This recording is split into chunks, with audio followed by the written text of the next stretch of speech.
بسم اللہ الرحمن الرحیم۔ السلام علیکم۔ ہم نے طلاق کے بعد اکثر لوگوں کو پچھتاتے دیکھا ہے۔ جو عورتیں شوہر کا گھر اس لیے چھوڑ آئیں کہ ان کی عزت نہیں ہے، انہیں زمانے کی ٹھوکریں کھاتے دیکھا ہے۔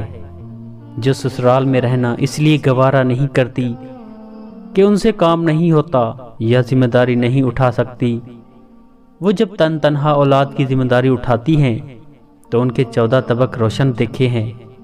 جنہوں نے شوہر کو سبق سکھانے کے لیے عدالتوں کے ذریعے طلاقیں لی، انہیں رجوع کے لیے تڑپتے دیکھا ہے۔ بلقیس ایدھی نے ایک انٹرویو میں کہا تھا کہ دنیا کے جوتے کھانے سے بہتر ہے ایک آدمی کے جوتے کھا لو۔ یہ جو لبرل خواتین عورتوں کو طلاقیں دلوا کر حقوق دلوانے نکلتی ہیں، ان کی تقلید کرنے سے پہلے ان کی ذاتی زندگی پہ بھی ایک نگاہ ڈال لینی چاہیے کہ وہ گھر کیسے بسا رہی ہیں یا طلاق کے بعد کتنی آئیڈیل زندگی گزار رہی ہیں۔ اسی طرح مردوں کی زندگی بھی طلاق کے بعد دشوار ہو جاتی ہے۔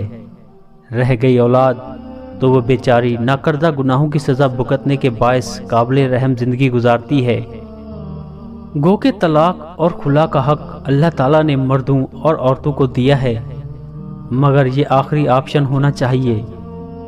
اسے کسی صورت بھی پہلا آپشن مت سمجھیے۔ حالات ناگزیر ہوں تب بھی طلاق کا فیصلہ کرنے سے پہلے علیحدہ ہو جائیں، 6 ماہ الگ رہیں پھر فیصلہ کریں۔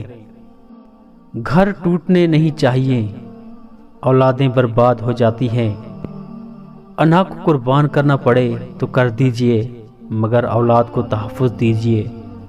طلاق مسائل کا حل نہیں ہے۔ میاں بیوی کے درمیان جو مسائل ہیں انہیں حل کریں۔ مسائل حل کرنا سیکھیں۔ جھوٹی انا اور جھوٹی عزت میں گھر مت اجاڑیں۔ یہ ٹھیک ہے کہ عورتیں کسی جنونی مرد کا ظلم اور مار پیٹ مت برداشت کریں، اس کے خلاف آواز اٹھائیں، مگر طلاق آخری آپشن ہے۔ کم از کم 6 ماہ علیحدہ رہنے کے بعد فیصلہ کریں۔